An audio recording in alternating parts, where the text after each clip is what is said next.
তাই সাধারণ মানুষ পুরোপুরি সেফ, প্রত্যেকেই। আগামী দিনে যারা বিরোধীও, ক্রিমিনালকে we will not tolerate. Criminal আইনের কাছে পানিশমেন্ট পাবে, একদম সোজা কথা। জিরো টলারেন্সে আইন শৃঙ্খলা থাকবে। সমাজকে যে ল অ্যান্ড অর্ডার ব্রেক হয়ে গেছিল, পশ্চিমবঙ্গ এবং বর্ধমান দক্ষিণ বিধানসভা ল অ্যান্ড অর্ডারকে ফিরে পাবে। সাধারণ সোজা কথা, জিরো টলারেন্সে আইন শৃঙ্খলা থাকবে। সমাজকে যে ল অ্যান্ড অর্ডার ব্রেক হয়ে গেছিল, পশ্চিমবঙ্গ এবং বর্ধমান দক্ষিণ বিধানসভা ল অ্যান্ড অর্ডারকে ফিরে পাবে। সাধারণ মানুষ মাথা তুলে বাঁচবে। প্রত্যেক মা বোনেরা সেফ, প্রত্যেক মা বোনেরা রাত্রি 8টার পরে হোক, 9টার পরে হোক, 11টার পরে হোক, যে বাড়ি থেকে বেরোবে সেফ থাকবে। তাদেরকে যদি কেউ কখনো ডিস্টার্ব করে, আমি নিজে গিয়ে, সে যেই হোক, যত বড়ই মানুষ হোক, তাকে ধরে এনে আইনের হাতে তুলে দিয়ে তার পানিশমেন্টের ব্যবস্থা করবো। আমরা পেয়েছি বর্ধমান দক্ষিণের বিধায়িকা মৌমিতা বিশ্বাস মিশ্র। আপনাকে শুভেচ্ছা, অভিনন্দন। ধন্যবাদ। আপনাদেরকেও শুভেচ্ছা। সাধারণ মানুষের জয়, তাই শুভেচ্ছা আপনাদের সকলকে। দিদি, বর্ধমান দক্ষিণ অত্যন্ত একটি কঠিন সিট ছিল। অনেকে বলেছিলেন তিনি হেভিওয়েট, কিন্তু বর্ধমান দক্ষিণে গত 15 বছরে বা বিগত 5 বছর যে জুলুম অত্যাচার, সাংবাদিক রিহাই নেই সাধারণ মানুষ। আমি প্রশাসনের সঙ্গে কথা বলেছি, প্রত্যেকটা বিষয়ে তারা যেন সঠিক পদক্ষেপ নেয়। আইনের ঊর্ধ্বে কেউই নয়, আইনের ঊর্ধ্বে আমিও নই।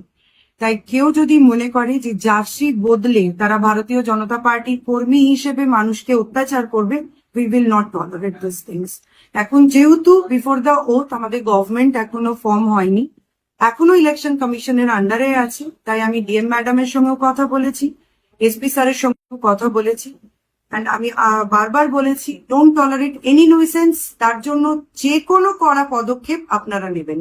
কোনো মানুষের শান্তি আমরা বিঘ্ন হতে দেব না, কোনো এলাকায় আমরা অশান্তি ছড়াতে দেব না।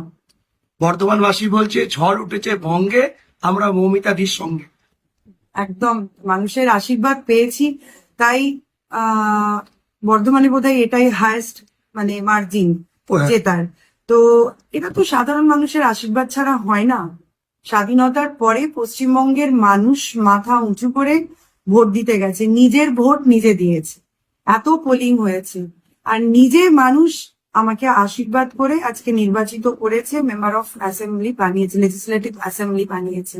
প্রত্যেক মানুষের কাছে আমি কৃতজ্ঞ, আমি নতমস্তকে প্রণাম জানাই, আমি অঙ্গীকারবদ্ধ প্রত্যেকের কাছে তাদেরকে পরিষেবা দেবার জন্য।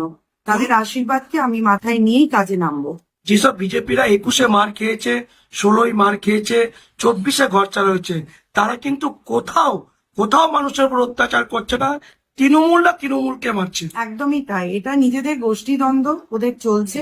তাই যারা 5টা অব্দিও তৃণমূলের স্লোগান দিয়েছে, তারা বিকেল 6টা 7টা থেকে জার্সি বদলে গেরুয়া আবির মেখে টিপ পরে আমাদের সঙ্গে ঢুকতে চাইছে। কিন্তু সেই কথায় আছে না, কাক যদি ময়ূর পালক লাগায় তাহলে কি সে ময়ূর হয়?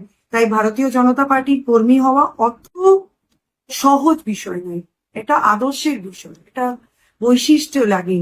তাই যারা করছে, আমি প্রশাসনকে আবেদন জানিয়েছি এবং প্রশাসনও কড়া হাতে ব্যবস্থা নিচ্ছে।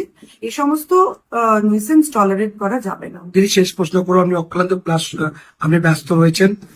বর্তমান দক্ষিণে যেসব মায়েরা চোখে জল ফেলেছে, তাদের কোল হারা হয়েছে, সেই মাদের জন্য কি বার্তা?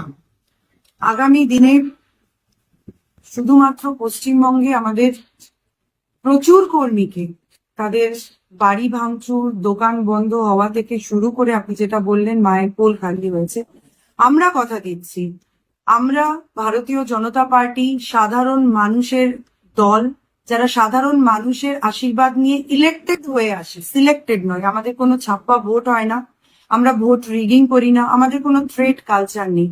তাই সাধারণ মানুষ দিদি, খোকন সেনের জন্য কি বলবেন? আজ বিজেপি কিন্তু খোকন সেনের অত্যন্ত দুঃখের বিষয়। আজকে যে মানুষটা এতদিন ধরে ভারতীয় জনতা পার্টির জন্য, শুধু ভারতীয় জনতা পার্টি নয়, সাধারণ মানুষের জন্য কাজ করেছে, নো ডাউটলি, কোনোদিন কোনো কালার দেখেনি, কোনো মানুষ দেখেনি, সবার পাশে দাঁড়িয়েছে। আজকে সেই দাদা এই উচ্ছ্বাস, এই আশীর্বাদ থেকে বিরত থাকলো, বঞ্চিত হলো।